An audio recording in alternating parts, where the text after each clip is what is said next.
Wow, that voice doesn't sound like a bot at all, does it? Oh, no, not at all. All right, let's give people just a couple more minutes to get on the call. How are you, Ian? Hi, how are And you? how's everybody? How are you, Welcome Fred? back. Everybody, Nada just got back from a very big trip. Welcome back, Nada. Thank you. Congratulations, Kurt. Thank you for stepping up. It is my pleasure. Glad you got back safely, Nada.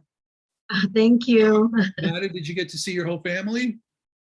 Well, not the whole family, you know, like I got to see family coming from Jordan, coming from Egypt, you know, partial, but it's good. It was enough.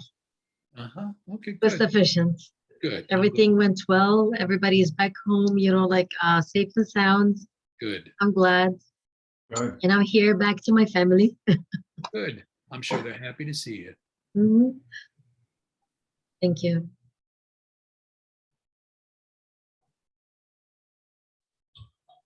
Good evening, everybody. Hi, Farida. How are Hey, you? Fariha. Hi, I hope everybody is doing well and Yeah. enjoying the weather. Yeah. Beautiful weather today and Yeah. yesterday. Yes. It felt like spring. But it'll get cold again. Thanks, You Ian. have to remind us, Sorry. Ian. Mother Nature's upset with us, I think. It's on days like this that I freeze though. I'm down here in the basement and the heat didn't go on once all day.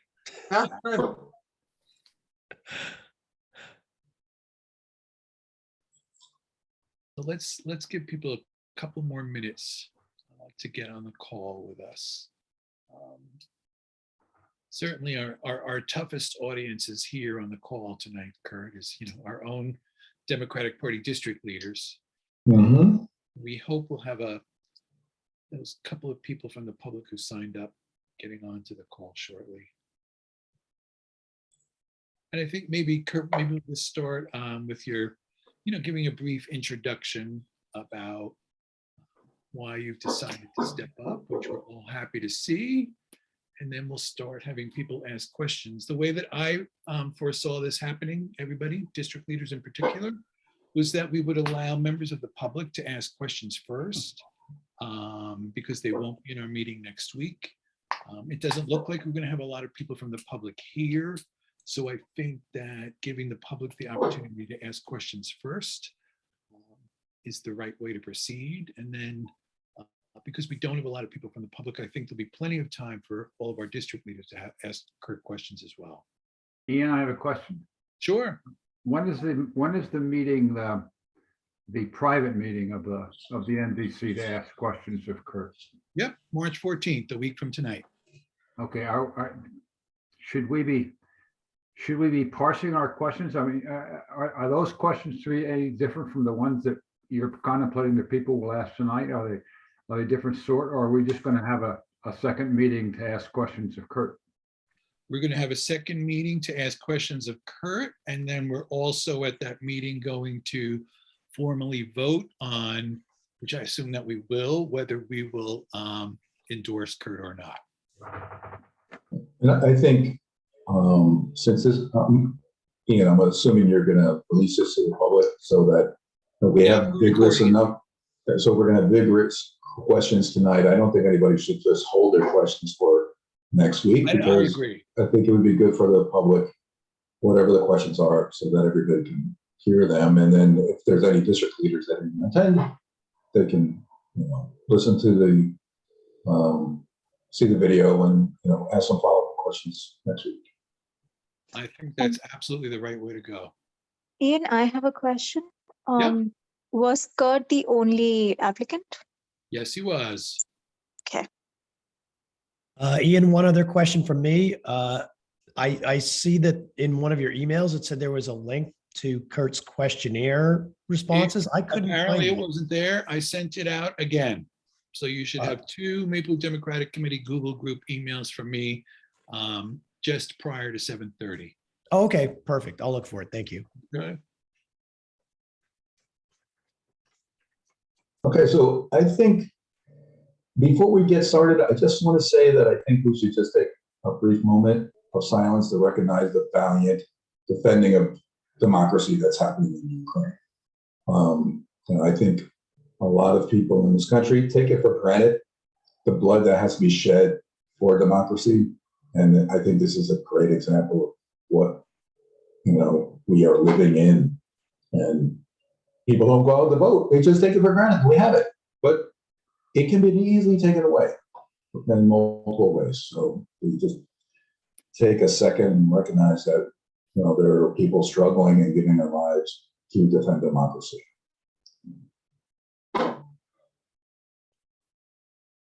And there we are. So I've always, Ian, you asked me like, why am I getting involved? What gets me involved? And I'll have to say that prior to moving to Maplewood, I wasn't the person that really got involved in anything. When I was younger, really it was more, we're mostly struggling to get by. And so I was working and trying to get a career off the ground and get my, get an education and all of that. And we weren't like a really family that got involved in anything. We kind of stood on the sidelines. I don't think we really we made a difference in things. And actually moving to Maplewood, it kind of changed all that for whatever reason. It's like something in the water, and you start to talk to people, and people are involved, and they tell you how easy it is to get involved. And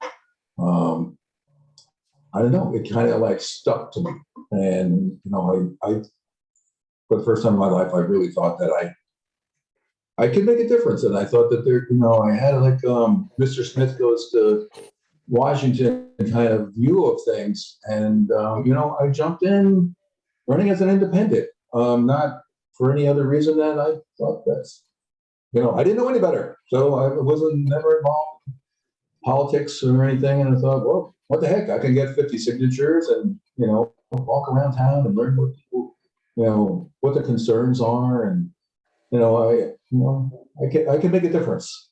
And because I thought I could. And along the way, I met people like Mr. Wise. And I think everybody knows Mr. Wise. And he was like one of the first people that actually just gave me a little bit of a door opening.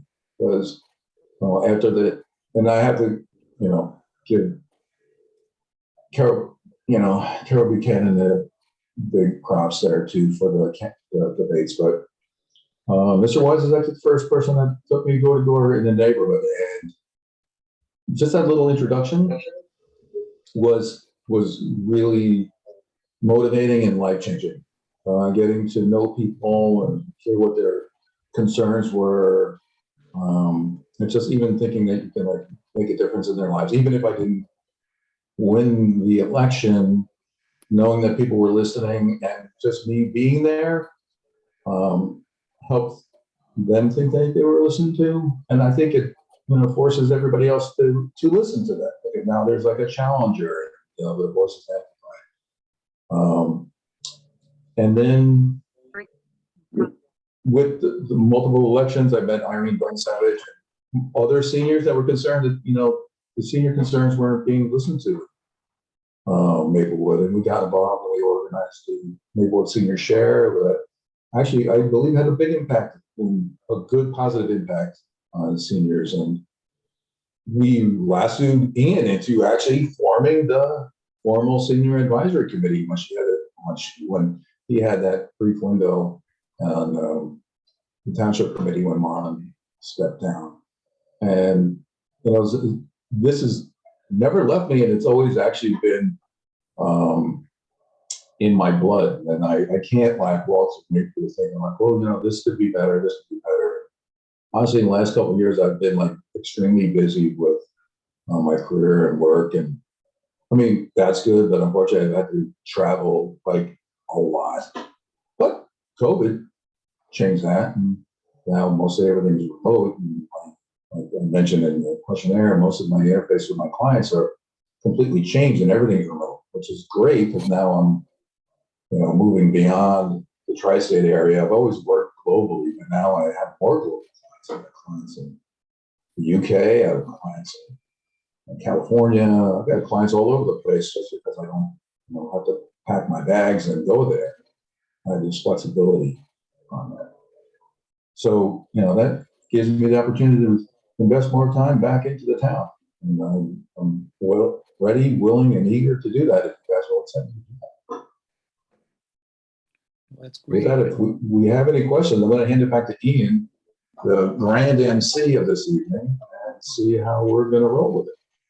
Well, thank you, Kurt. And first of all, I want to thank you for stepping up, right? This is a huge commitment when somebody steps up and says that they're willing to run, to be on the township committee, that they're willing to seek the endorsement of the Maplewood Democratic Committee. It's a huge undertaking, and it's a huge commitment, and we appreciate your willingness to do so. As I said in the beginning, we do have a couple of members of the public, and we are going to have a follow-up meeting that's just going to be the Maplewood Democratic Committee. So I'm going to give an opportunity to the members of the public to ask questions first. And then Fred, you'll be the first district leader who can ask a question. Okay. Ian, I don't have a question, just a comment. Could Kurt do something to improve his audio? I had trouble hearing him. I don't know if other people did too. Me Is this the too, same? yes. Could it be this? Is this better, or is that? That's better. All right, sorry about that. I'm technically challenged this evening. The other thing is, if everybody can wait 2 seconds, I have an air traffic controller headset that would probably work really well, but I'm going to look like a Looney Tune. Hold on, I'm going to look like a Looney Tune. So I can tell you, just as we're waiting here for Kurt to take care of that, Kurt has already demonstrated his ability to be adaptable this evening because he was experiencing Wi-Fi problems before he got on the call tonight. And he came up with a solution, and he came up with a solution very quickly in order to make it work. So it may not have been ideal, but Kurt, we appreciate the fact that you were able to jump right in there and find a solution to what could have potentially been a devastating problem for this evening. So I think that speaks well to somebody who wants to serve on the township committee. I also appreciate someone who says that he's going to All go. right, you can have to jump off 1 second. I'm going to jump right Okay. back. Yep.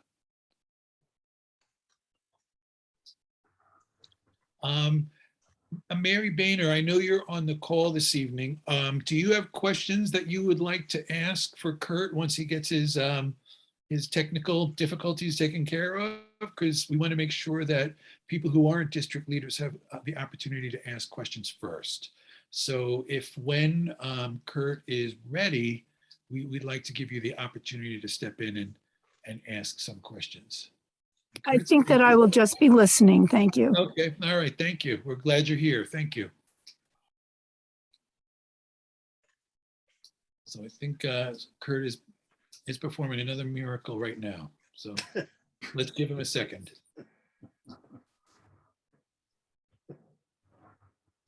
Well, if he can do that, we definitely want him on the township committee. That's it. Miracles are great. That's it. He's proving himself very worthy this evening. Yeah, Okay. miracles are always welcome. And everybody hear me better? Yes. That is better, Kurt. Okay, Yep. great. Oh, my professional high-grade Sony noise canceling headphones. All right, good. Well, Kurt, we have one of the members of the public. I've already asked her if she had any questions, and she said that she would prefer to just kind of listen in to what you're talking about and your responses to the questions of other people who are on the call. We do have Okay. another member of the public on the call, and that is your wife, Carol Steffen, right? And so I want to see if she has anything maybe that she wants to ask or that she would like to say about you before we kind of launch into everybody else asking questions. Carol, are you comfortable with that? Hi, Ian. Thank you. No, I'm just here to listen as well, but thank you Okay. for the offer. Of course. And thank you for being here. We appreciate it. All right. So with that, we're going to launch into questions of our district leaders, and anybody who has a question, please raise your hand icon and we'll be sure to get to you. The first person who has their hand raised is Kathy Leventhal. Hi, Kurt. Hi, Kathy. So I know you have experience and you've been to many, many township committee meetings. Had experience from the community side. You've been very vocal on, I remember one issue. And then you've been very involved with the seniors. So when it comes to serving, it's not necessary, it's not planned generally, but people have their quote unquote things that they particularly want to focus on, at least for a certain period of time, whether that's shared services or recreation or wellness. Could you talk a little bit, because you have had some exposure and understanding of how the Township Committee functions, what it is that seems to appeal to you, at least at this point? Yeah, so you mentioned many of the things, and I probably could rattle off a whole bunch of things that I could think about policy-wise, good or bad. But I think one of the things that, and I'm probably like picking one of the most difficult things to do here, is trying to more formalize volunteers and leveraging the service that they can provide for our town. So for instance, like I mentioned, actually I did not mention this in here. So what I hear a lot about was when I go door to door and talk to people, is that there are a lot of single issue people out there that would volunteer for a single specific process or event, and something they specifically would want to get involved and volunteer time for, not particularly for a lot of full-time on a board or committee. I think we're missing an opportunity to somehow be more flexible with volunteer time and getting people involved, maybe at a less than full commitment. I don't know how that looks. I mean, I've been thinking about it for a long time, and I was joking with my wife earlier. I've actually been thinking about it quite some time, and I even have a name for it called Give Me 5. Give me 5 minutes or 5 hours or 5 days, like whatever you got. And we'll try to match you up with other like-minded volunteers that will help you get something done. And maybe the thing you want to do is just keep the weeds away from the war memorials, right? And maybe there's other people in town that want to do that and you just don't know about it. Or maybe something more complicated, like it's really passionate about that you want to, improve mass transportation or the jitneys things. I know for a fact there are people that actually are interested in doing that and would get involved with that, but we don't have a lane for that kind of thing. So how do we do something like that? And I think we have a lot of people of untapped resources that could really, the other thing is we have taxes are high, so we have to be able to leverage anything that anybody could present. And we have a lot of, volunteer groups, but I think there's other things like that where we could really get involved and get people involved and get them involved with the town. And if I could really do something like that, I'd like to try to, leverage things like that. I go door to door and people are like, oh, I really, if we were doing this, I'd get involved, but we're not doing that. And they don't have another person to get involved with. And so how do we put something like that together, remove the barriers? Because there's like some, things like communication and finding other people that want to do that. I think if we could do something like that, like just give it the kernel, a nugget to help other people like run free and do stuff, we'd get a lot of benefit from that. And Kathy, I don't know if that's what you're asking, but if I were trying to think of a gap that we could fill, that would be very productive. That would be something like that. And I'm interested in everything else. So if you want to talk about shared services or anything like that, I think, we have lots of opportunity there. Thank you. Thank you very much, Kathy, and thank you, Kurt. And our next question comes from Steve Sigmund. Hey, Kurt. How are you, Stephen? Good. Thanks for taking the time tonight and next week. I like the Give Me Five idea. I'm a PR person, so I love gimmicks. They work. Yeah, it's very gimmicky. They work. They work. Gimmicks work. The name sticks. Because they're memorable, right? Well, speaking of memorable, everybody's property taxes are ridiculously high in this town and throughout the state. And I know it's something that, you know, everybody who's been elected to township committee for the last 40 years has been dealing with. And, you know, unfortunately, that whole time, property taxes continue to go up and they just get higher and higher. And you know, at the moment, they're at a point where, you know, where people are really getting priced out of staying here, particularly staying here beyond when their kids are in school. And as in my own family, we're approaching when my kids are starting to think about leaving school, I'm focused on this again. So there was a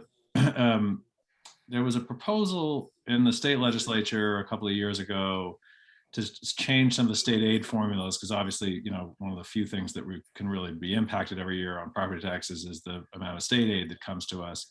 To change some of that state aid formula from, you know, favoring the Newarks of the world and Camdens of the world so heavily and trying to redirect some of it to particularly the inner ring suburbs like us, you know, that are the older suburbs. Do you favor a proposal like that? And, you know, how do you fight for that in the state legislature when you're on the township committee? And sort of more generally, you know, what the hell do you do about property taxes? Yeah, so I'll split that into two, right? So first, I don't have any experience in fighting for that in the General Assembly, so I actually would be leaning on somebody like Vic or Dean for experience with that, and hopefully we could all do that together.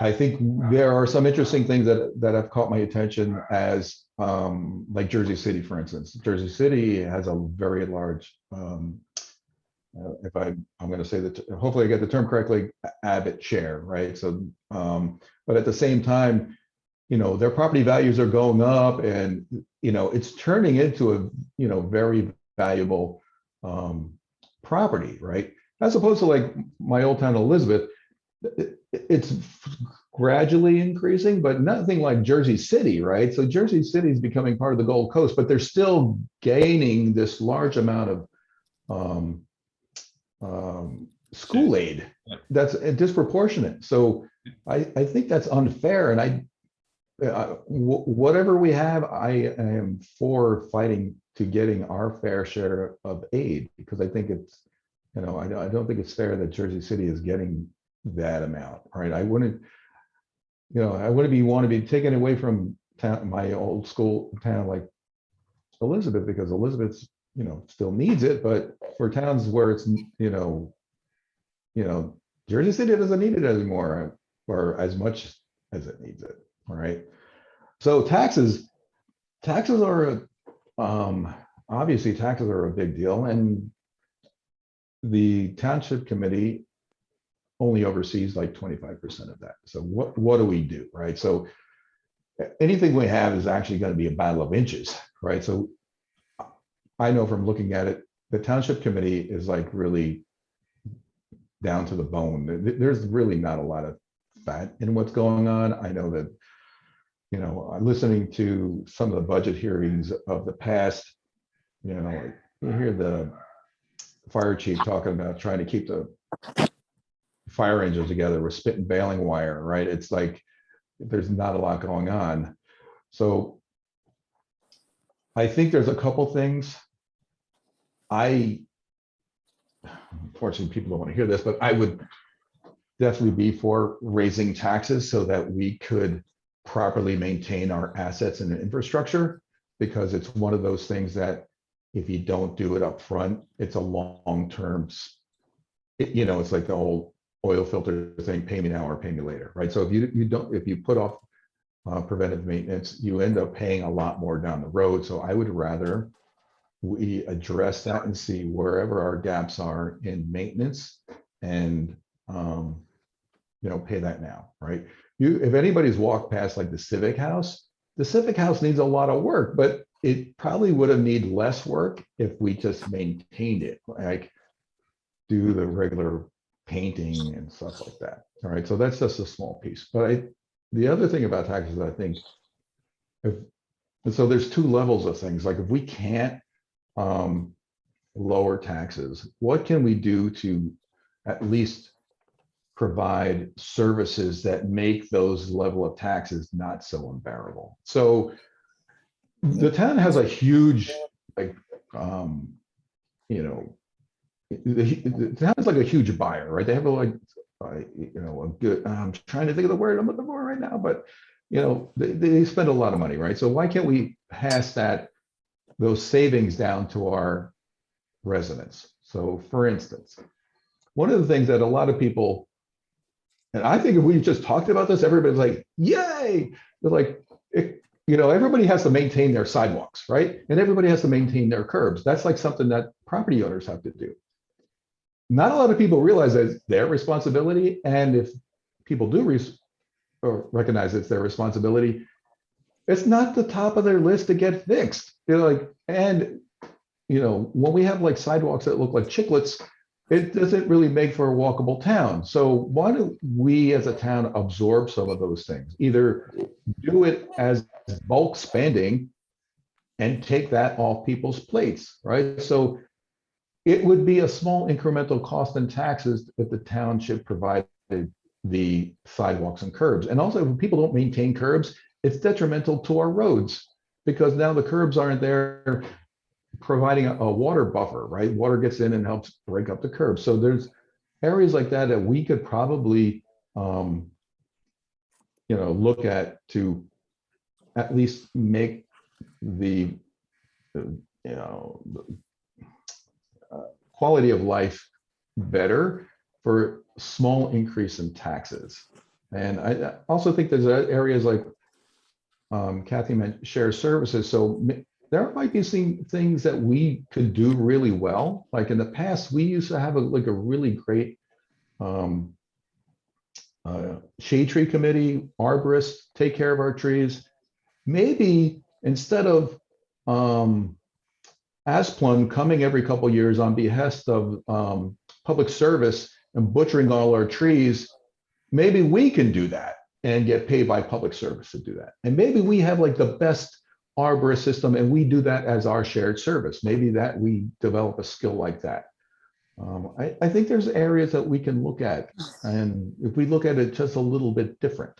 I think like speaking of trees, and there's like a whole life cycle of trees. Like in the past, Maplewood a long time ago used to collect leaves, actually mulch them, and then spread them on the parks and stuff as fertilizers. But we don't do that anymore. And there's probably a reason we don't do it anymore, but maybe that's another thing that we want to look at. And also the town used to distribute mulch to gardeners and stuff for free. So why don't we do that again? Like a little service. I don't know. I think there's all these, like I said, it's all about moving the ball inches forward. But if we do that enough, you can really get far afield. So Stephen, I don't see you on the grid anymore, but I don't know if that answers your question, but. Yeah, no, thank you. I thank you for having specific ideas. I prefer that they happen without raising taxes again, because the taxes are going to go up anyway. But right. I appreciate that you have specific ideas and thoughts, and yeah, it is at this moment a game of etches. So thanks. All right, thanks. Thank you, Kurt. Thank you, Steve. Our next question comes from Mark Lofney. Ian, if my second question is going to be designed to get a relatively brief answer, can I ask two questions? I think we can allow that. Right. You want to go with the second one first or the first one second? No, I'll go with the second one second. But okay. Kurt, I just want to say, thank you for stepping forward. I really am. I've seen what you have done with regard to the Senior Citizen Advisory Committee and the Recreation Advisory Board, and I think that's a great contributions that you've made. And I think my question follows pretty well from Steve's with regard to some of the questions that you answered regarding priorities. There was one was the cost of living here due to taxes, but I think we all love that the property values in this town are going up and up and up and up, and these assets that we own are more valuable. But I think we recognize that it's becoming a very expensive town to live in, not just because of taxes. And in fact, taxes are probably a very small part now of people who move here. The cost of housing is multiples higher than when we moved here. And your next question in the questionnaire was about development. Do you see any way that a development plan could make the town more affordable for people who maybe can't afford an $800,000 or $1 million home, seniors with empty nests or people starting out? Because I feel like that's one of the things that we're losing in terms of the diversity of this town, is that it's really hard to move here now if you aren't making a ton of money. So do you have any ideas about that? Yeah, so that's a very important question. And that's something, I mean, that was one of the questions that was the heart of the senior advisory committee, is like the exodus of anybody like Steve. I don't know what he was saying, he's getting ready to leave, but he was saying that, as soon as everybody's kids graduate high school, everyone's like, gives it another second thought about, how long are we going to stay here? Does it make sense? I just was getting my signatures, and another one of my neighbors has to move because it doesn't make sense to live here. But on the other end of the spectrum, if you talk to people that have lived in Maplewood a long time, you hear stories about people, like you mentioned, Mark, people moved in to a small home or small apartment, and then as their family grew, they moved into a larger house, and then they moved into an even larger house, and then eventually they moved into a smaller house and a smaller house. So it's important that we maintain that. And just recently I was looking at some homes in the Hilton area that were like sold for over $500,000, and I'm like, where are the beginner homes in Maplewood? And here's the other sad thing: people in Maplewood are moving to Union because it's more affordable, and then taxes are more affordable, but they still get all the benefits and all their friends that are still living in Maplewood. So they're packing up and moving right across the border in Union. And I kind of think that's sad.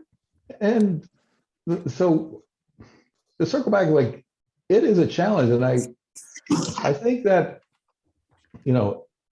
I did read the Democratic Party platform, and part of it is home ownership, and like, is there even a path for home ownership, increasing the amount of affordable homes in Maplewood? I don't know if there is, and if there is, maybe it looks like condos rather than apartments, right?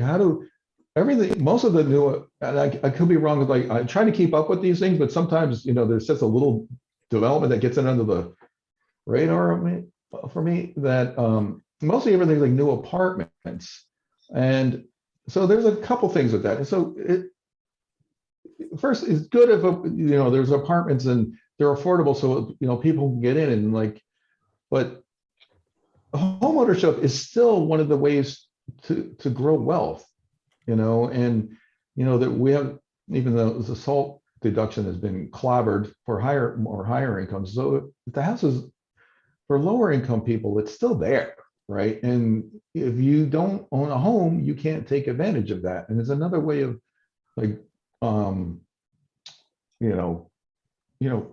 creating wealth that you can pass down to generations. So now I would really like to see if it's practical to find out if some of the new development could be small condos, so people can buy into it. Again, I don't know if that's practical. There are people like Vic that have been on the TC for a long time, and know if that has come up or not. So I would be interested in just looking into that, and if that's something that we could look into that.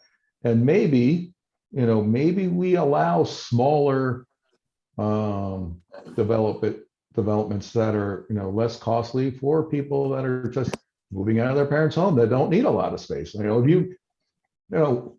anybody has friends in Manhattan, they've got 600 square foot apartments, right? And they think it's luxurious. And I'm not saying that everything has to be 600 square feet, but maybe, we could allow, through zoning, smaller apartments that allow more people to get their foot in the door here. And I'm afraid that even if we do that, eventually people will still be priced out of Maplewood.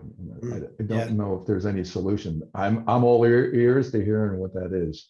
So Mark, I don't know if that answered your question or. No, that does. I Feel good think about for many of us who've been here a long time, that is a concern, that the kind of people that we were when we moved here 27 years ago, we couldn't move here now. So I couldn't move here now. I couldn't move here and buy my house. Yeah, I can't afford Honestly, the I house I couldn't. live And I in. just moved here 10 years ago. I'm looking at the property value. I'm like, we couldn't move here. We Well, lucked out. my second question for you is an easy one. I noticed in your questionnaire that guy over there is, you're a big fan of Mr. Bruce Springsteen. So I thought it would be kind of interesting to hear if you've got a few songs that kind of are most meaningful to you. If you have a few lines that kind of guide who you are and what your philosophy is. Oh man. So here's what's Just a interesting. couple. There's a whole bunch of things that so you opened the door on this one. So I'm not gonna let it close there, Mark. So the very first song that I've always kind of like Springsteen, it was like in the back of my head. But the very first song that really moved me for whatever reason was Jungle Land. So when I was a kid, my brother used to listen to like 102.7 on the radio all night for whatever reason.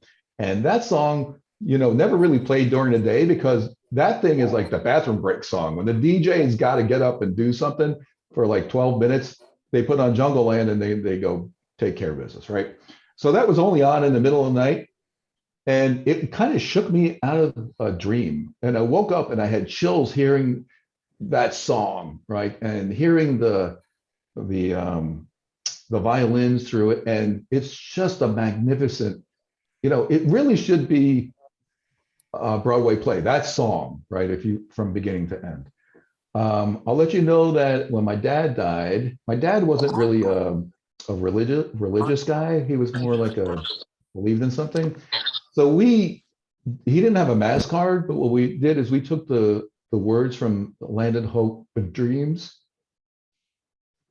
I am trying not to cry right now. And we put it on the back of the card like a mass card because it really encaptured, I think, everything that he thought religion was about. Meaning that if there was a God, it really didn't matter who you were. He was open for you, open and ready for you. Everybody was kind of flawed, and he was actually the father, right? Welcome back, come back. And so those are only two songs, but I could just go, I could spend hours on that. And my brother and sister and we can get together and do all the words from Open All Night. And if you guys had a couple minutes, I could really do a bad thing. I could do the opening in my mouth.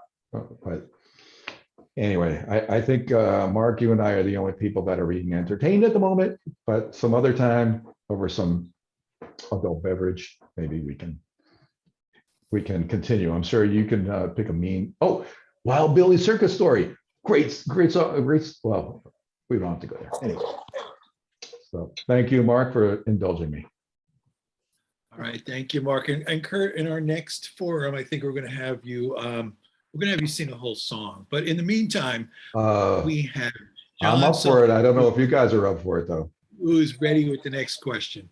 Very good. Thank you, Ian. Kurt, thanks for throwing your hat in the ring.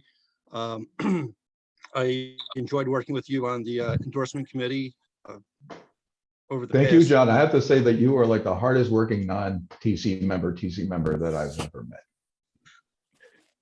met. Thank you. What I want to focus in on is public safety. I think public safety is probably the most important thing for the citizens of Maplewood. Last week, we had a public safety meeting with the police chief, a couple of members of the community policing, and the mayor, and some of the other TC members. One of the issues that was raised was about a month ago, 3 women were assaulted and robbed. And we had discussions about how to advise the public of those whether it be through a Nixle alert or even having the police scanner available. Now, it's my understanding the police scanner is being addressed. There was a domestic violence issue just recently on Jacoby Street, and a Nixle alert went out for that.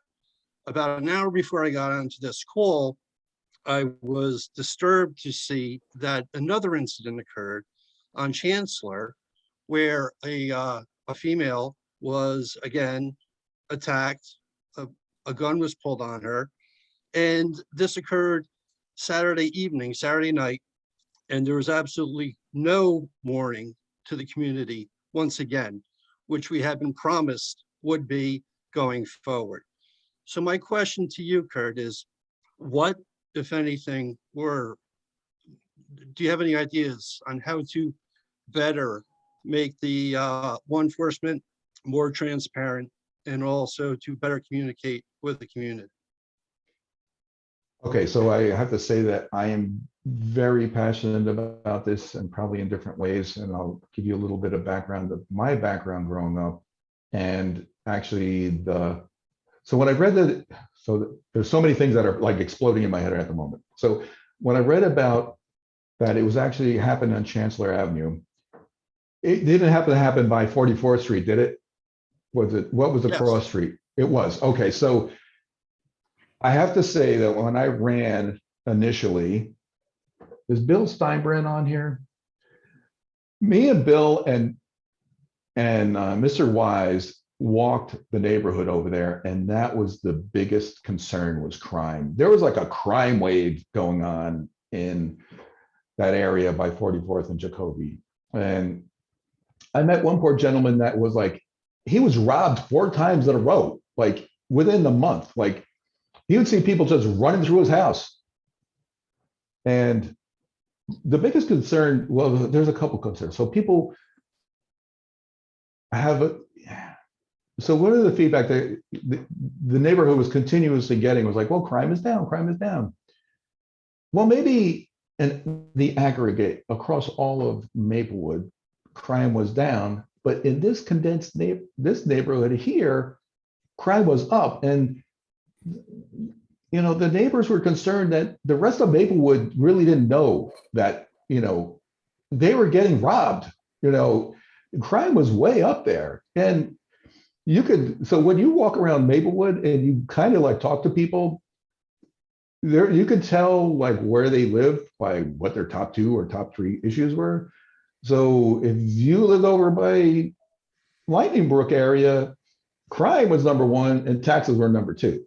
And if you lived outside the area, it's probably like taxes were number 1 and then parking in the village. And then crime was down near the bottom. So you could kind of tell where people were.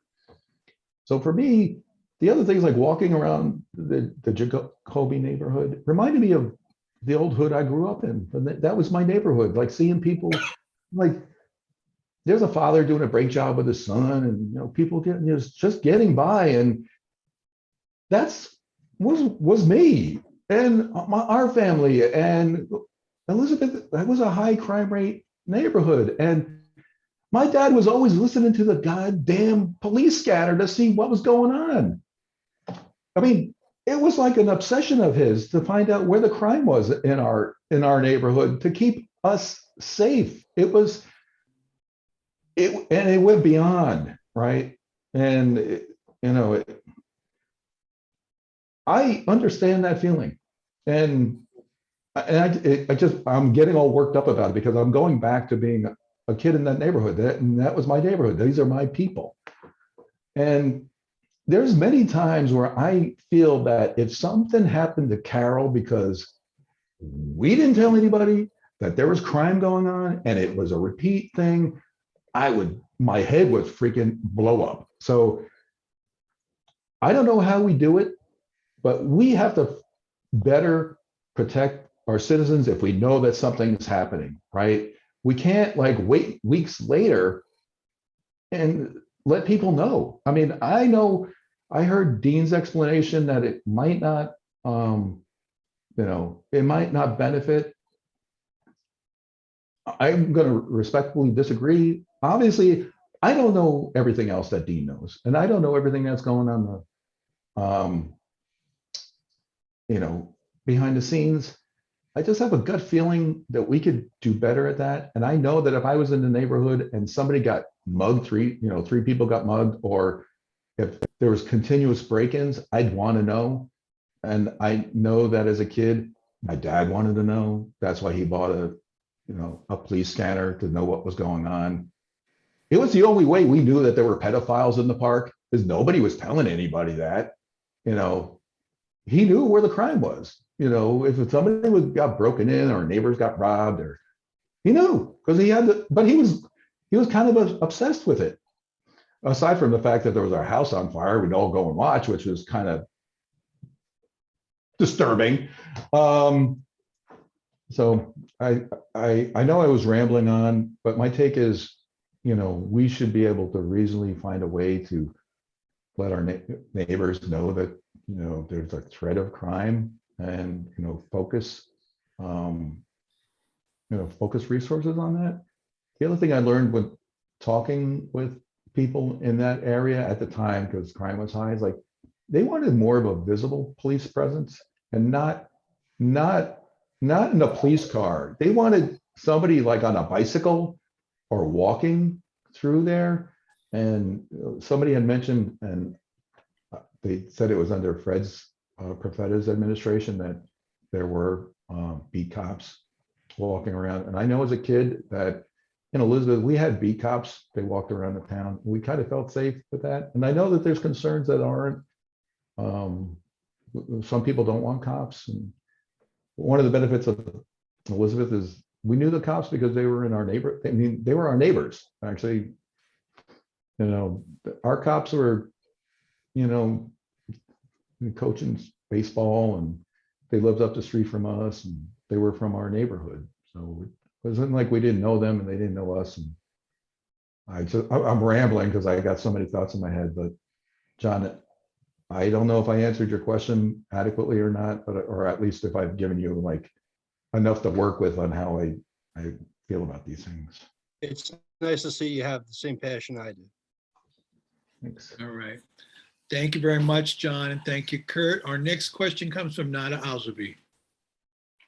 Hi, Nada. Hey, Kurt.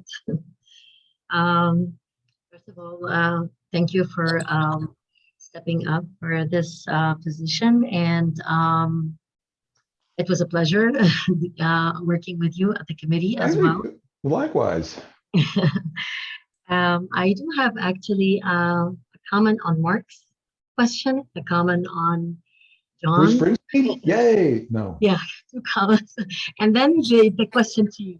All right, so my comment to Mark, question, like me myself, as for affordable housing, and I was trying to search for a house, like to buy, and it's really, hard to find it in Maplewood, and that might result that I'm gonna have to leave the town soon once I find a house in Union, which is it breaks my heart because I've been here in Maplewood since I came to the United States 24 years ago, and yeah, it is an issue. I would like to solve it to stay with you guys, and I hope you can do something about it.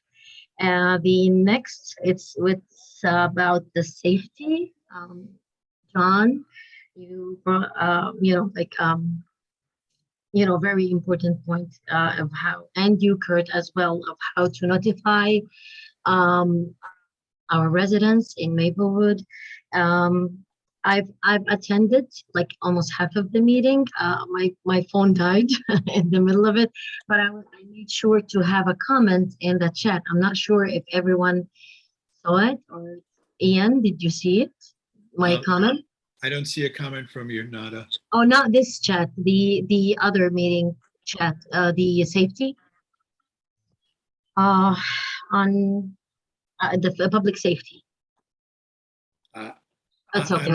It's okay. No problem. But I wanted to add to, this issue that we have technology and we have to use the integrated technology in reaching out to our residents.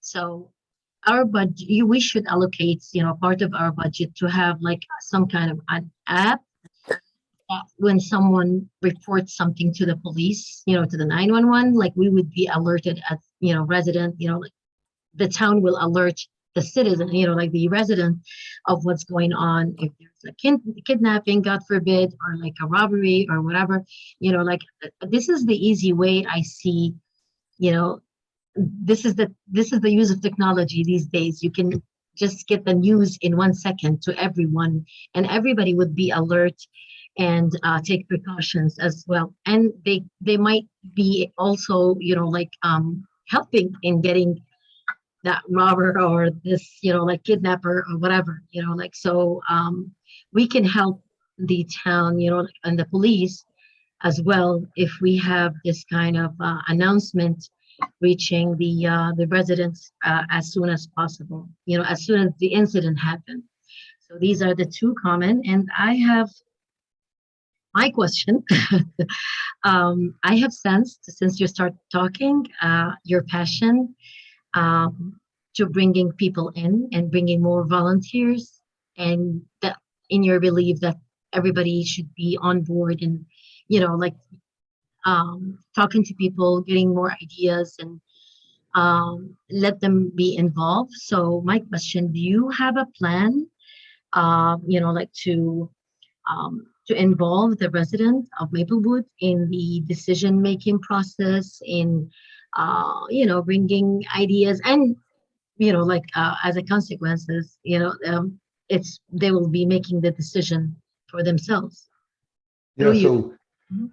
so I think there's a couple things, right? So I talked about the give me five idea, right? But I think the first thing is, and the barrier to a lot of stuff, and I put in my questionnaire, is that communication, right? So over the years, I've watched communication from the town like improve, right? But I still think that we might have like opportunities to bring a professional in to guide us on this and coach us on how to do communication, because communication is actually a professional career. And if we can't get the word out to everybody, then like all our efforts are not. And I was on the senior advisory committee, and we did a good job, not a great job.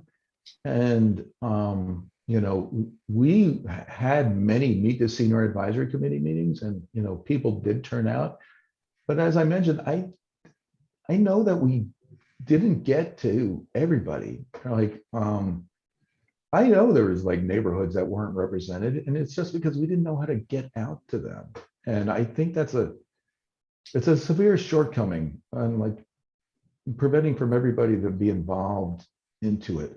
And I'd like to say I'm good at communications and stuff, but I know it's a professional career. Like I know I'm a professional in my career, and there are people that are professional communicators and like reaching out. So I think if we really want to like move things further, we have to look at that and like figure out how to reach out to demographics that we're not reaching to. And this might be going on behind the scenes again. Like sometimes I used to go through line by line on all the township committee referendum to see like what was going on.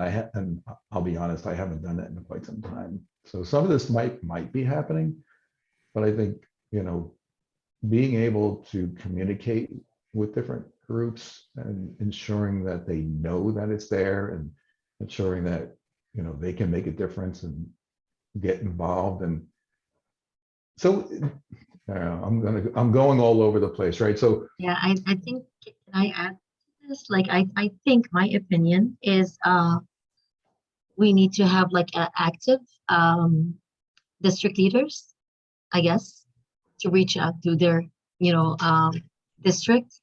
That would make the job easy for everyone.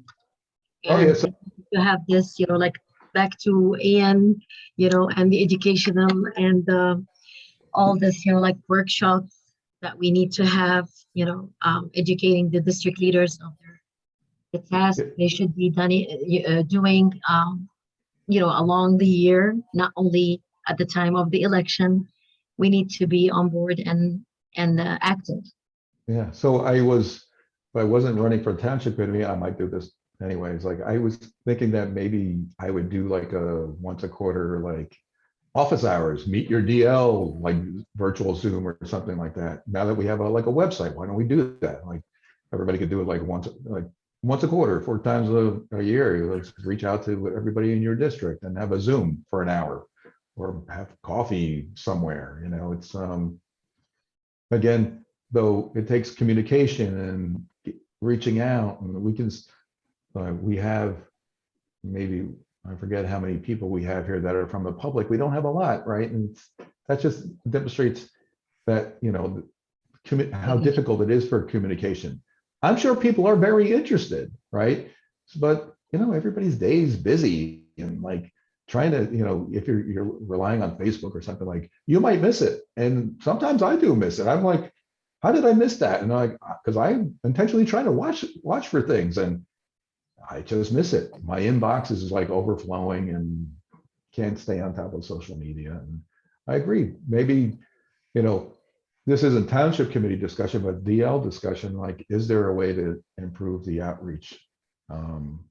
I would even think like, this is crazy. Like, what if we had like a different type of, I'm going to forget about that idea. That one's too crazy. I'll come back to that at some other point when but Nada, did I at least come close to answering your question? Thank you. We'll work on it. We'll work on it. Thank you, Before Nada. before Thank you move to Kurt. union. And we always encourage all of our district leaders to reach out to the people in your community. Our next question is from Maria Shugler. Hi, Kurt. How are you? First of all, I love your passion. Thank you for throwing your hat into the ring. We really appreciate it. We need somebody like you. My pleasure. Thank you for the compliment. So, Kurt, I just wanted to piggyback quickly on what Nada was saying. Not everybody has subscription to Village Green and not everybody is on Facebook. So a lot of people miss information.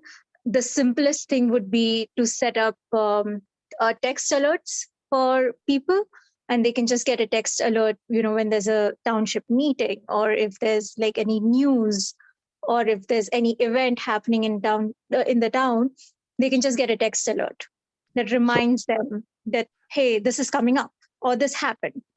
It would be the cheapest and easiest way to get to people.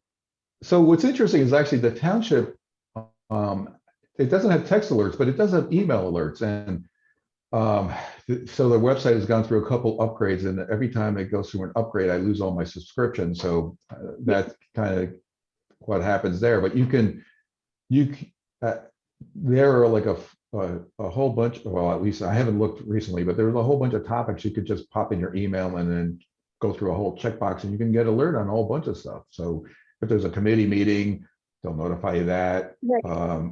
If there's like job openings, they'll know you about that. If you want to know about something about the planning board, they'll get that. So we kind of do have that. It's not a text alert. It is an email alert, but most emails come on your phone. Most emails are like, it's like, you scan through and never open, really, honestly.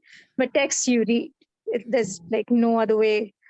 But getting on to my question, and and it's basically coming out of a personal experience. I've had a heart-wrenching conversation with my son. The side effect of COVID has been that the kids in the township have gotten more and more and more lonely. And it's not just my son. I've had multiple conversations with multiple parents, and they all have the same thing to say, that their kids feel more isolated than ever before. My question to you is, are kids a plan, like are a part of your plan for making the township better for families, A? And to be very honest, our streets are not kid friendly, really, with the speeding cars, traffic, et cetera, et cetera. I mean, the list is long. Not good sidewalks. How do you plan to make the township better for our kids? And do you have any plans to integrate better activities in town for the kids. So you've said a couple things, and hopefully I'm going to answer them all. If I don't, remind me that I didn't get to them. And I am going to go to one of the things that's always been a passion of mine, even when I first ran, is pedestrian safety. And so we have so when I first moved in, and everyone's going to say this, hey, when I moved in, it wasn't so busy, the streets were safer. And that was the fact. When I moved in 11 years ago, there wasn't as much traffic on the streets, and the streets, things were slower. It was funny because when we first moved in, so when we first moved in, there was still like the knife guy driving by, ringing the bell, sharpening knives, and like, when I heard that, like, I didn't know it was the knife guy, and I'm like, well, I feel like I'm like living in Mayberry here, and like, I wonder, I hear the ding, ding, ding, ding going by, and I'm like, Carol, I wonder if we have a knife guy. And Carol's like, what's a knife guy? That's somebody on a tricycle, ding, ding. And I look out, and it was. There was a guy driving by. It was a knife guy, ding, ding, ding. We did have our knives sharpened. The guy did a really bad job. But anyway, and we were sitting there one day, and we had invited some friends over right after we moved, and we're standing there, and like this old timer on a bike goes by with his hat on, just lazy on down. I'm like, oh, this is like, I just like took it back, like moved back in time. It's just like everything's slower here. Not anymore. And that's, we're kind of a victim of our success, as the density goes up in our town and the surrounding towns, people are driving through it. If you look at, we have two streets that are going right into like 78 or going over to Newark, and there's a lot of cut through that. And pedestrian safety is a huge concern of everybody, right? And I'm gonna like test the waters on this one, because a lot of people are talking about it. I sound like Trump there. A lot of people are talking about this. Like, should some of our roads should we drop the speed down to 15, right? I don't know what that looks like, but we lower the speed limit to 15. It's not going to slip. What's it going to do? Add like 2 minutes to your trip across town? Our town is so small, so if we slow down on some of the side roads, what does that look like? It was really interesting when COVID hit that everybody took the streets back, actually. Less people were driving and people were walking, and Summit Avenue actually looked like a promenade. I'm not joking. It looked like the boardwalk, because everybody was just walking up and down our street, walking, with their, walking with a stroller, walking with their parents. And it was kind of nice. And even though everyone had to stay 6 feet apart, it was kind of nice. And, if we're going to be a pedestrian friendly town, should we think about being pedestrian first, right? And how do we make sure that pedestrians and bike riders and drivers all share the road, share that we have? I really think that's something that we should be looking at. And I'm actually I always look at it from the bigger picture, like, what does that big picture look like? And it's more about, pedestrian safety is a small piece of actually looking at it from the perspective of mobility and movement of traffic through our town. One of the big things in the senior advisory committee is like making sure that seniors can get around in town, and if we can get people more onto mass transportation and not driving, that would improve some of our traffic congestion. And I'm not one that just say, hey, we're gonna put speed traps all over and drop the hammer down on everybody. I think that's like a last resort. There are all other interesting ways that you can change your built environment so that it encourages people to slow down. I mean, we have done some of that by visually putting our roads on what's called a road diet, meaning if you'll see that there's like white lines painted along the side, it visually makes drivers think the roads are smaller, so they intuitively start slowing down. I think there's some opportunity to do some more things like that. I'm not a fan for like putting a whole bunch of signs down. I think they just get ignored and it just clutters up things. And worse, I think sometimes there's too many signs. You have like, the signs actually block your vision, right? So like you're looking at signs, you should be looking at pedestrians. And if people are trying to cross the street and you're trying to, well, what's this sign going? Well, I'm looking at the sign and I'm missing somebody that's stepped on the curb. There's, yeah, I just went on a rambling rant, but anyway, I think that, for me, pedestrian safety is important. I would like to, we grew up playing in the street, right? And it wasn't safe, but we did it anyway. It was always like somebody like yelling car, and then we'd all have to grab our stuff and make sure we didn't get run over by, a vehicle. And I actually grew up on a street in Elizabeth called North Avenue.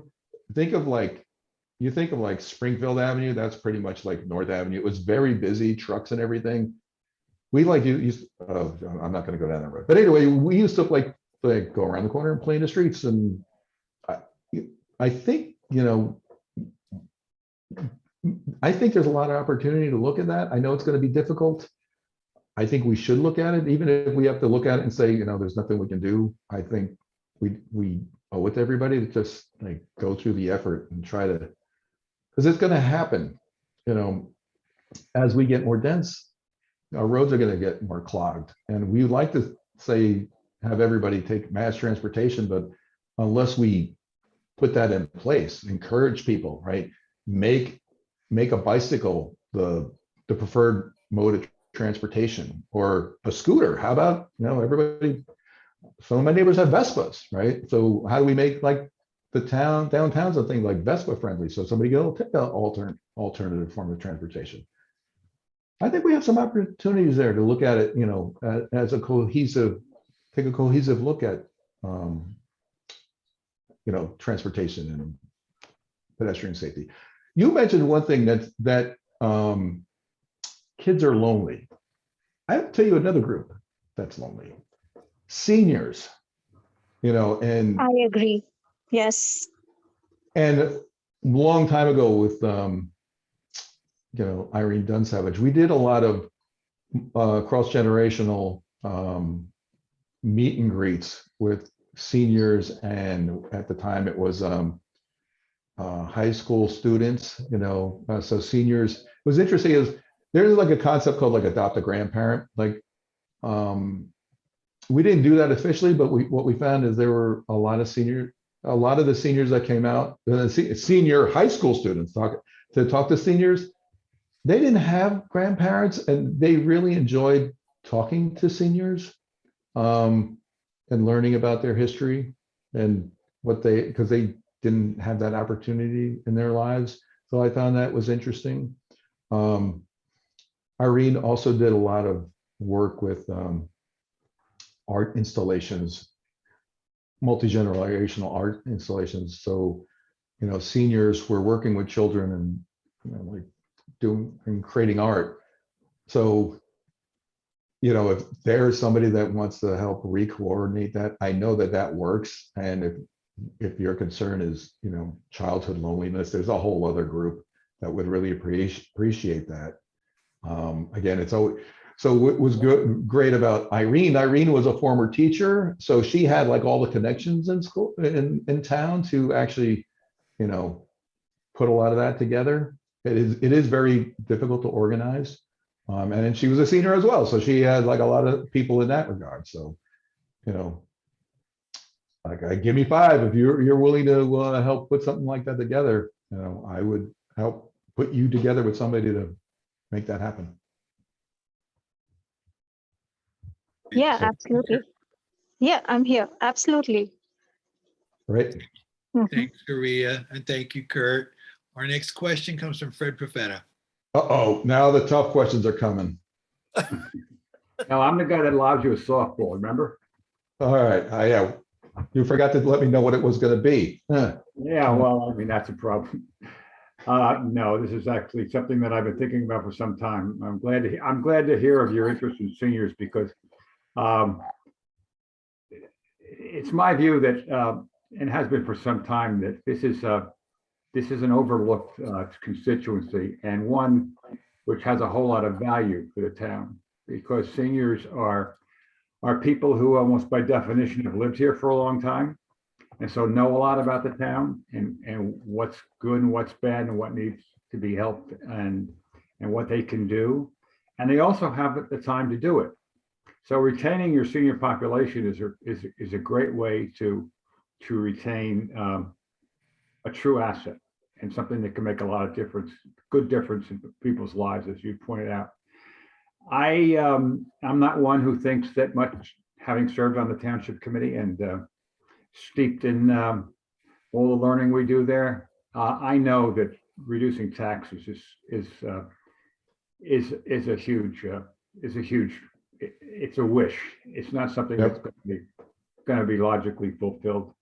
But there are things that can be done, and I'm wondering, in other areas, for example, with respect to seniors, have you thought about what can be done to lessen their financial burden so they can continue to afford to live in Maplewood? Not necessarily taxes, maybe you have some ideas on property taxes, but other ways of making it cheaper or more desirable to live in town.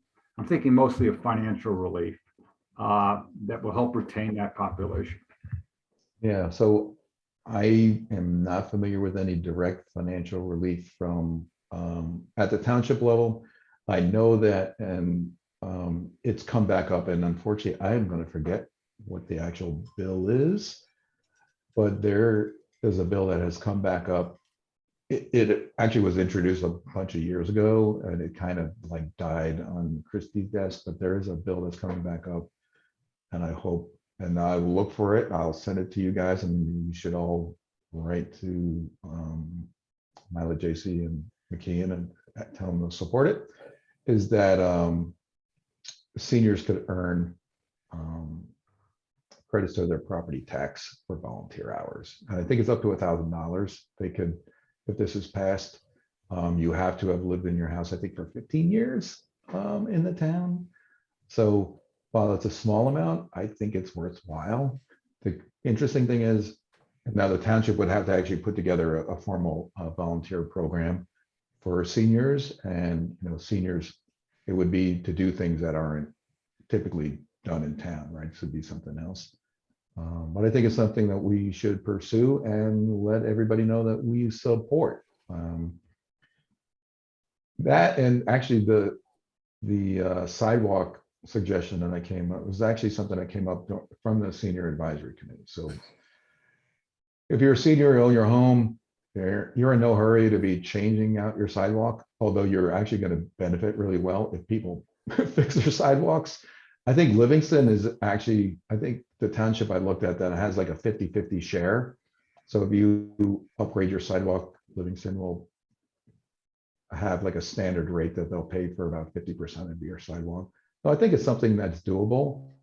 I know Steve probably doesn't want to hear that I would say, well, let's suggest to raise your taxes for to do sidewalks, but you got to pay for it anyway. So, if somebody's you're gonna have to kick in like $2,500 or $3,000 to do your sidewalk and curb, it's going to be a lot less expensive. The town does it in bulk, right? Rather than you doing it, everybody going one at a time to like a landscaper or a mason to do it. If the town, either buys it in bulk or incorporates it into something that the DPW does, because that'll be even cheaper than outsourcing it. So those are the two things that immediately come to mind. And if anybody has any other ideas, I'm all ears to listening to it. Thank you, Kurt. Thanks, Thank Fred. you, Kurt, and thank you, Fred. Heather, thank you very much for joining us this evening. You are the next person to ask Kurt a question. Thank you. So first I will say I am not a district leader. I am here because of my district leader. I would point that out. Kudos to John Sullivan for basically insisting I show up. However, Similar to what he was noting, I don't think he should be my source of public safety information. For For John? instance, yeah, so for instance, today through the Democratic committee, he learned of an incident that happened over the weekend. That's not how this should work. I also want to back up to your comments earlier. I have to say, I've lived in Lightning Brook now for about 9 years. It is an extraordinarily safe neighborhood. And if you were to subtract the last 12 to 18 months, I think anyone would be stunned. The rest of Maplewood had much more crime than we did for a long time there in terms of violent crime. We've always, throughout Maplewood, as long as I've lived here, so clearly not always, but from my experience, we've always had crimes of opportunity. You leave your car unlocked, the things that are there that are valuable might get taken. That's something we all know, and it happens across our town. Less so in our neighborhood, maybe because we are the more working class area. Yeah. And so our cars might not look as easy, as much fun to try to get into. I don't know. That's probably But- why our cars never got stolen when we lived in Elizabeth. Everybody There. went for better pickings up the street. I will say most of the crime that I'm aware of, the serious, very serious and violent crime, has been domestic violence related. It's happened, or known parties to one another. It's happened all over this town. It's happened in our bordering towns, sometimes so close to us that it's incredibly frightening. Literally the next block over is Union, and they had a shooting that included a bullet going into a neighbor's house. You know, it's been all over the place. I don't think this is a Lightning Brook issue. I will say, though, that Lightning Brook did have a meeting, as was mentioned earlier, with some of the TC members, with the police department, et cetera, about some of the things that have happened in the recent past. And the issue really is the lack of transparency. I don't think, while people want to see presence, I don't think anyone's asking for 1,000 cops. We're asking for response. We're asking for transparency. We're asking that they follow up on crimes. We had a known serious crime that they didn't even follow up on. They didn't take video for, they didn't go door to door or even respond to an email with information. We really want what your father wanted. We want to know what's happening in our community, and we want to protect our own families. There are small and simple ways to do that, some of which people have mentioned here tonight, and which we already have in this town. We have Nixle, which is a text message alert. You can sign up on the main webpage for the township. It's literally the first thing you can click on if you scroll down. I get those text messages. 90% of the time, it's about a power outage, a road being blocked, or many hours after a crime, they'll let us know a crime occurred. The day that all of those women were robbed, we didn't know until hours and hours in. We were walking around, some of us alone, when we knew, or our town knew, that that was a risk. They didn't give us the opportunity to assess that for ourselves, to protect ourselves and our children. You talked about the scanner. I listen to the scanner all the time. It streams online. It's super cheap or free.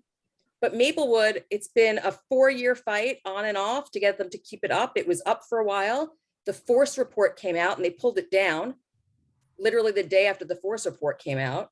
It went back up after a lot of harassment, mostly by me, but also by some of my neighbors and some of the TC. It got pulled down again when they get bad press. Supposedly it was going to go up again last week, after it was supposed to go up last month, after it was supposed to go up the month before that. Today, there's literally a site for it on Broadcastify, but they haven't turned on the streamer. Like literally, we know it exists. They have a channel, but we can't listen to it. It's not online. We, the residents, asked, we demanded, we had meetings. The TC asked, the TC has demanded. I've heard Mayor Daffis go on and on about this recently, and yet the police will not respond. So my question is no longer about safety. My question is, what would you do to recruit a less defensive, more service-oriented chief of police? Oh man, that is a big question. I'm going to tell you that I don't have an answer for you on that one, but I'm willing to find out and learn more and have a qualified answer. I don't want to like just pull something out of the air. I know that Chief Duvall is very well respected in the town and by others in the township committee. So I would want to get to the root cause of why the the scanner thing is not working. It's, to me, sounds like a big cluster F, honestly. I It's just, way deeper than that. I mean, I literally asked him last July what his plan was for a gun violence prevention public service program. He said, I'm not prepared to answer that. I asked him again last week and he still has no answer. It goes way deeper than a scanner. It goes to a total and complete lack of planning, lack of transparency, and lack of belief that he is in the service industry. so I would like to learn more. It's like part of what I need to do in my professional life is to understand the root cause of things before, we make a change. And I know that change doesn't come quick, and maybe sometimes the change we want is not the change we get, but we get a change, kind of like the Rolling Stones say, we don't know get what we need, but sometimes we get what we need. I pledge you that I would do my best to understand the root cause of what's going on and be fair with you about what I learned. Unless there's something that prevents me legally from letting you know, I have no problems telling you what I find. Thank you, Kurt. Appreciate it. Heather, and I just have to say, I always enjoyed working with you on the Recreation Advisory Committee. Same. Thank you, Kurt. And Heather, thank you. And thank you for being here this evening, Heather. And thank you, John, for bringing Heather here. We appreciate you're getting after her. Thanks. Our next question is from Rick Greenberg. Hey, How's it going Kurt. there, Rick? Good. How are you? I'm doing good. Thank you for stepping up, like everybody's saying. So my question, I had my hand up for a little while, was partially answered, but I just want to reiterate that I think that, we have a town of how many, 23,000, 25,000? It's like 24 and change now, something like that. Right. Less. Of, and sort of universally regarded as civically minded folks, people that come here and really want to get involved. I think there's a big disconnect between what happens at the TC and what people know. I just think there's a giant knowledge gap. You have so many residents who just don't know what's happening at the TC level. And you've put out a couple of things, but I'm just wondering if there's anything else that comes to mind. For example, are there better ways to distill information from the TC meetings and get it out, not just through the Village Green, but maybe through text alerts, maybe through social media, but maybe through the DLs, maybe that's incumbent upon us partly. But I just think that it's a real lost opportunity, and it sort of gets back to your volunteering thing too. So how can we kind of bridge this knowledge gap? Yeah, so one of the things that I kind of, so like I keep saying, well, we have to like improve communication, but there's also like the onus on the population to want to get involved, right? It's the thing is like the township not hiding the information. It's just not really effective in sometimes presenting it out.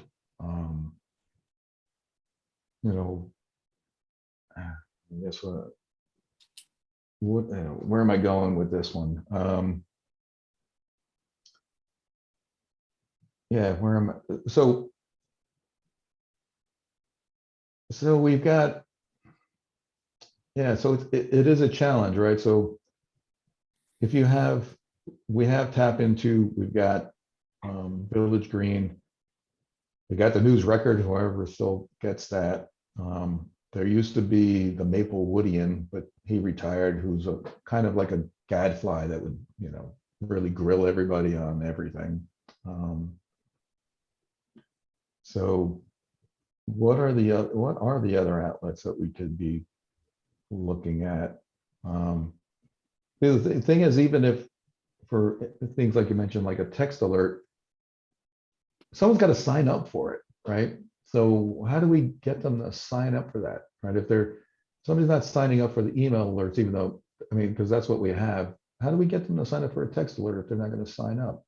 And that, again, that goes to the gap in my knowledge of professional level of communications. And no, and I like your idea, Kurt, to the professional communications, figuring out even if we can make a minor dent in this issue, in this gap, I think the upside could be huge for people, people who care about politics at the national level, but know nothing about their town's own politics. It's just, it seems like a real lost opportunity. And so maybe it's a communications person that we bring in, or maybe it's using text messaging better or social media more effectively. And I'm definitely not, just to be clear, I'm not accusing the TC of hiding information. I don't think that's the case either. but I do think it's incumbent upon the TC to think about ways that they can, amplify their own decisions in bite-sized ways that kind of fit into busy people's lives, because I think it's incumbent upon people in the town, but it's also incumbent upon us as leaders to figure out how to, really feed them this important information in better ways. Yeah, I think it's important.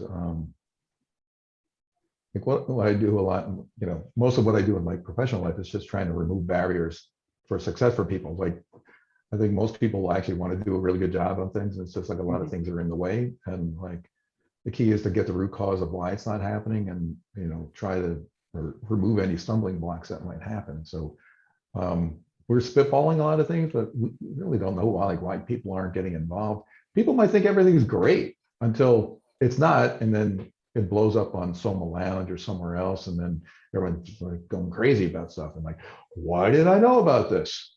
Well, it's been going on. You can, what I think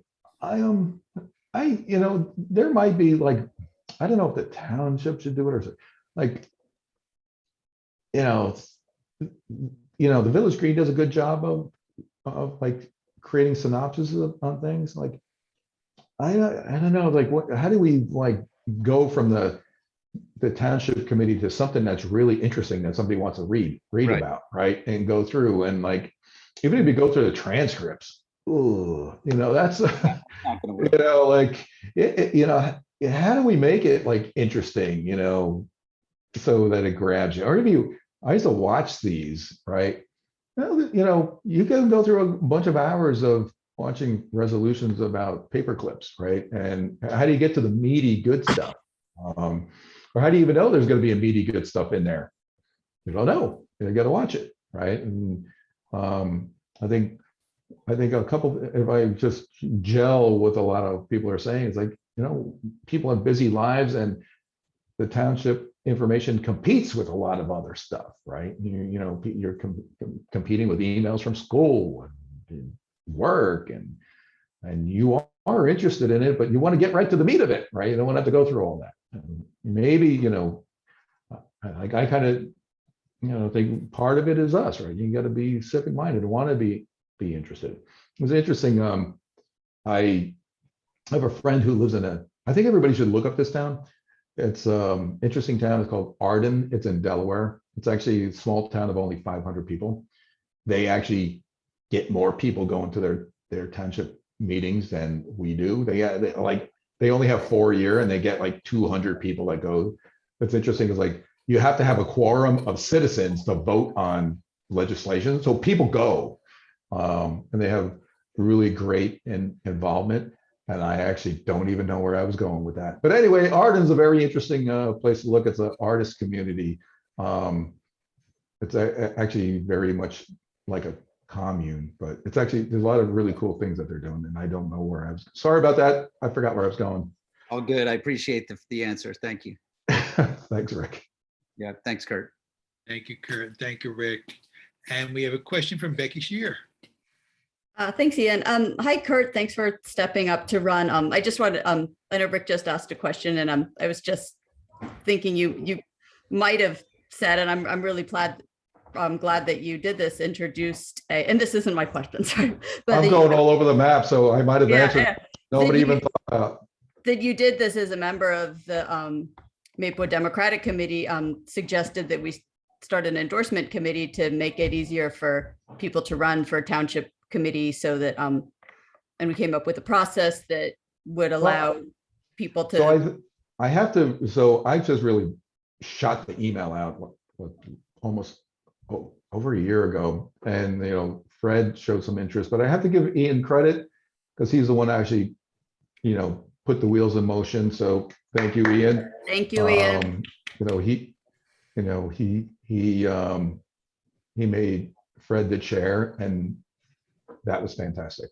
You know, I'm glad he didn't make me the chair. I couldn't have done the job that Fred did. And I learned a lot along the way from Fred, as well as the rest of the people on the committee.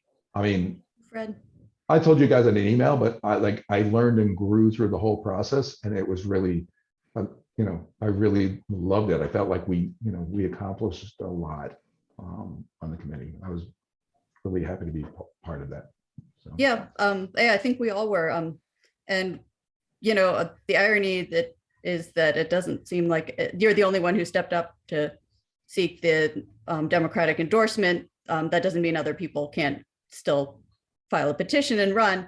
But one of the ideas that you specifically had was that if, you know, more than it's a contested election, that voters have a stake in who gets elected. And you had specifically mentioned having an education component as part of this. Yeah, and you know, I'm hoping that we can continue that, and I don't know how that looks. If you know, how can we do that, right?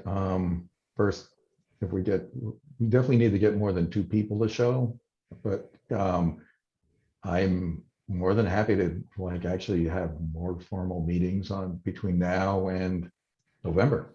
You know, let's talk about these things. Let's get people involved. Let's walk with the district leaders and wrestle some people and get them to come, right? You know, we got 25,000 people. We can't get to everybody, but if we get enough to them, maybe other people, you know, tell 2 friends and 2 friends and so on and so on. And before we know it, we'll have people here. You know, these meetings are just as informative to me. You know, I wouldn't have known any of the things that Heather just talked about if she didn't attend. So, you know, Faria just talked about childhood loneliness. You know, we just created an opportunity to bridge children and seniors, which is an ongoing thing. So there's always great things that come out of these meetings. It's a lot better than, you know, just shooting something out and like a opinion piece on Village Green. You don't get the immediate feedback, right? So I'm up for it however it looks, even if it's just a solo effort. Yeah, thanks for that. Can I but sorry, that wasn't my question. My question was actually Faria, and this is something different than I had mentioned that I might ask you, but Faria's question made me think of this. And so it's my understanding that there used to be a joint committee or some kind of joint committee between the township committee and the school district and maybe even the South Orange Village trustees. And someone correct me if I'm wrong about that, but it doesn't exist anymore. And I'm wondering if this is something that you thought could be brought back at all, because they're such influential entities in our town, and especially given you know, the COVID pandemic that really affected our school kids a lot. And I saw kind of very different responses to the COVID pandemic from the township versus the school district. And I was thinking there just had to have been a way that they could have been better coordinated, because I think that our kids really suffered as a result of not that great coordination. So I'm just wondering if you think this is something that we could bring back, if it existed at all. Yeah, I would like to learn more about it. I think that that type of communication is valuable. I saw Kathy nodding her head, so she seems like she might have been familiar with it. And if it ever happened, I know Vic would be familiar with it. I'm interested in learning about it. I think there is opportunity to coordinate, because if you look, I mean, the school system is like just such a large entity, and I don't think it benefits anybody that the school system in the township lives in silos, and I'm sure it doesn't, right? I have a feeling that the Board of Ed and the Township Committee informally actually discuss topics and things. I intuitively would think that, but I think it's always good to have a formal pipeline. One of the things that we did early on in the Senior Advisory Committee is we actually change our bylaws or change the ordinance to include a member of the library board, because we found that there was actually a lot of overlapping in the what's the word I'm looking for? The programming, right? So we looked to make sure that it was complementary, and we actually did that so that, you know, if anything that was senior interest, you know, senior friendly that was going on in the library, there might be a senior interest that, you know, that Soma Two Towns for All Ages included that. So just by having the representative of the library there, we opened that line of communication, and we improved the services that we were going to, you know, provide for seniors. And it really was just, you know, the meeting once a month that people could talk, and we built that dialogue. So I think even if we don't create a bunch of solutions, having the dialogue is always important. Did I answer your question, Becky?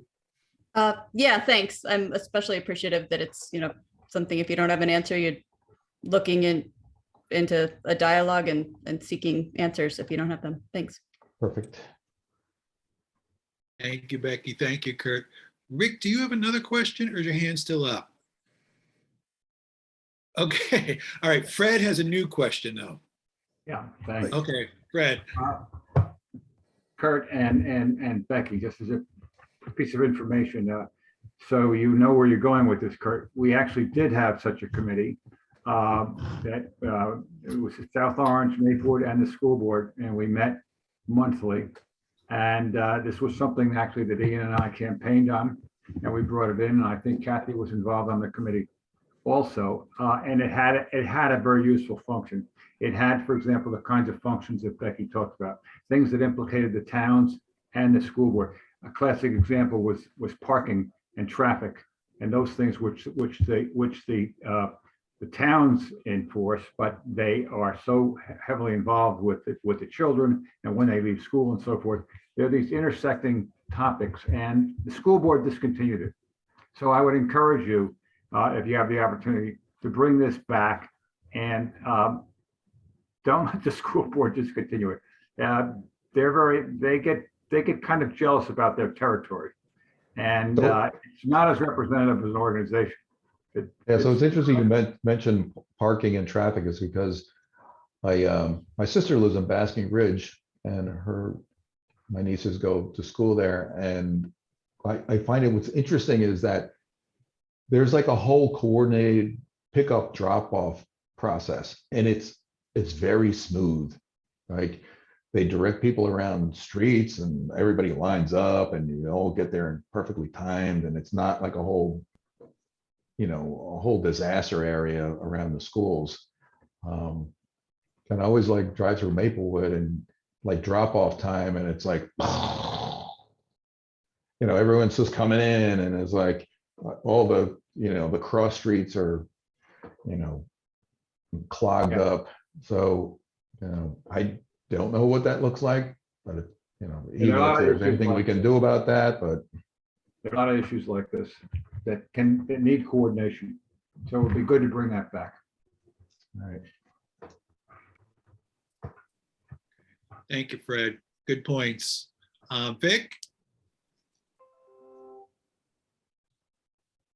Trying to see if Vic is smiling or not. If I'm going to get a good question or a bad one. No, I'm not. I just want to clarify for the record, and I don't want to take time, but I do think we're going a little bit far from what's actually happening. There is still a committee. It's a liaison committee. It's 2 members of the school board, 2 members of the township committee, 2 members of South Orange, and we meet, and they meet. I'm not on that any longer. We meet with the superintendent and the administrators from the towns. This year, it hasn't met during COVID, but before that, Greg and Frank were the representatives. This year, it's Dean and Frank. And as far as coordination during COVID, the school board coordinated all of their actions with our nurse. So, and the mayor at the time, Frank. So that still exists, and it could, maybe Kurt wants to get on it, but certainly it is something that exists and could get, could be more useful. Vic, you don't mind me asking you a question, like, where do you said it could be more useful, so what have you seen, where do you see the opportunities there to make it more useful? So I think there are issues, some of which run on the town side that need better coordination. For example, parking, the school kids who go over to our restaurants in town, the CVS. Those are some issues there. Better just coordination on emergency closings, coordination on activities, special events that they're holding. So there are things that we can do together that can be, we certainly meet on budget issues, but there are operational issues which can be better. Okay, thank you. Nada, do you have another question?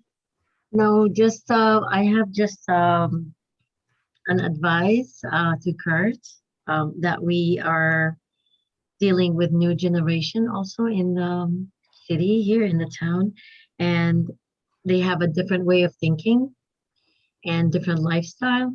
And I think we have to change our system to a new system to better serve the new generation as well.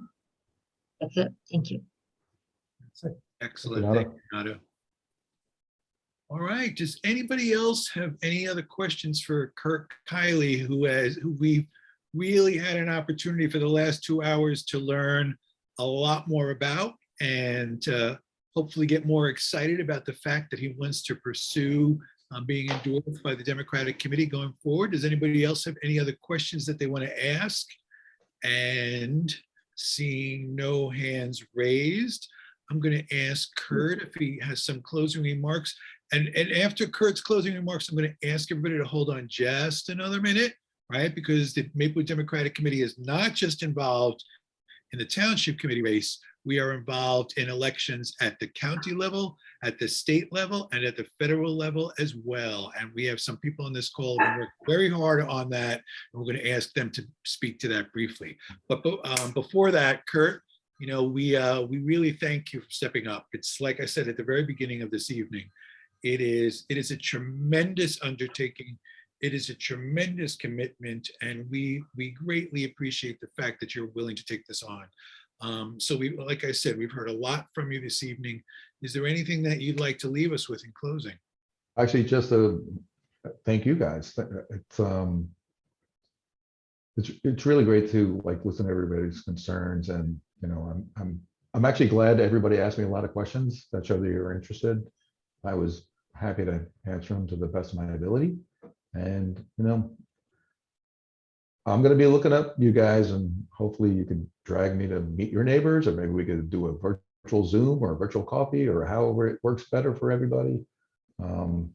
Hopefully I'll see a lot more of you guys over the next couple months, and hopefully make it through the primary, and we'll see you, you know, in the later summertime. So, and I think everybody has my email, so I'm all ears. Actually, I'm interested in your ideas and you know, making Maplewood better. You know, I listen to everything. Warning, sometimes I don't reply right away, but I probably have read it, and I will do my best to reply. But you know, I appreciate everybody taking the time to listen to me and ask me questions. Thank you. Thank you, Kurt. All right, so I just want to bring up 2 points, and then I'm going to ask Deb Engel to speak to us briefly on something that she and Becky and Kathy and Jerry have been working on. I think it's very important to point out, because although we have been working very hard to get the word out, I think a lot of people are not quite aware of the fact that redistricting is leading to us having some new people representing us, not only in Washington, but also in Trenton. Going forward, Maplewood is no longer going to be in the 27th legislative district. We are going to be in the 28th legislative district. And while Mila Jacey will continue to represent us in the assembly, we're going to have a different person in the assembly in the second seat, and a different state senator representing us in the 28th district going forward. And those people are going to be Cleopatra Tucker. So the assembly members will be Cleopatra Tucker and Mila Jacey, and our state senator will be Ron Rice Sr. Also, what's very important and very exciting, and the Maplewood Democratic Committee is very excited about this and has been working very hard on it. We have a new representative in Washington next year going forward as well. We're going to be represented by Mikey Sherrill, and Mikey Sherrill's campaign has reached out to Maplewood, and this core Get Out the Vote committee in particular, made up of Becky Shear and Deb Engel and Kathy Leventhal and Jerry Leventhal, and they're doing a lot of work to make sure that people know about this, but more importantly, to get people involved in helping to make sure that Mikey Sherrill wins the election this year. The National Republican Committee has targeted this district as a district that they believe is vulnerable, and it's very important that we help to make sure that this seat remains in Democratic hands. So I'm going to turn it over to Deb Engel and speak about the efforts that the committee has been making and ways that everybody can help. And even if there's not a lot of people from the public on this call, all of you district leaders on this call, this is one of your jobs, is to make sure that we are helping Democratic candidates get elected. So Deb. Hi, everybody. I feel like we're always talking to the same people, so I'm going to keep this really brief.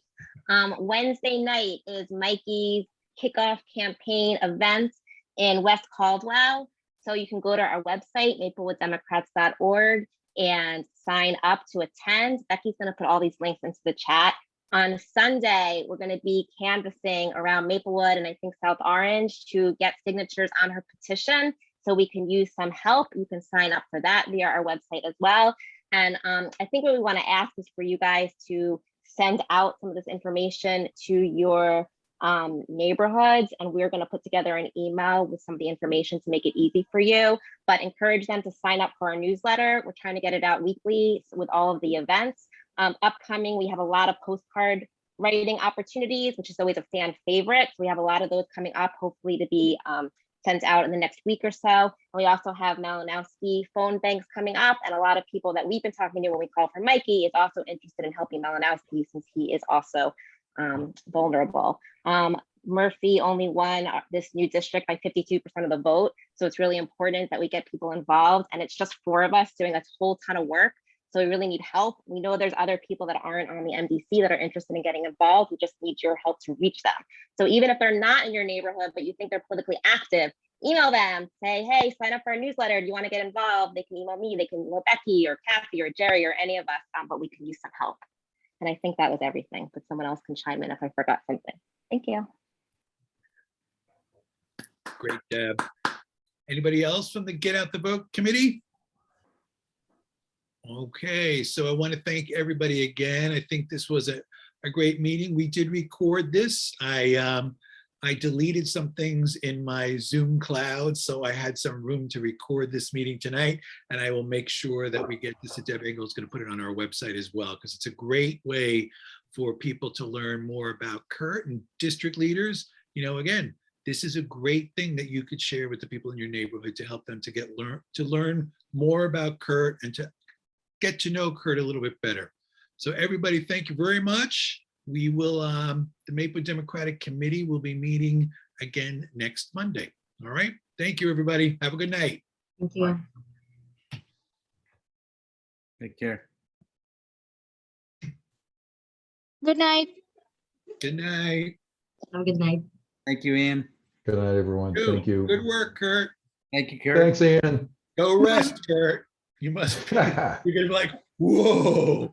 I know. My pits are, well, don't want to tell too much about that. Sorry about that. Too much TMI on that one. We get it. We get it. Many of us have been there. Thank you.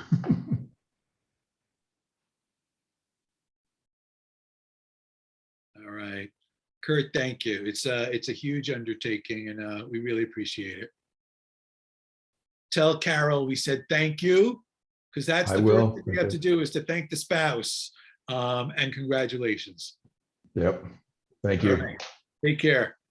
Okay.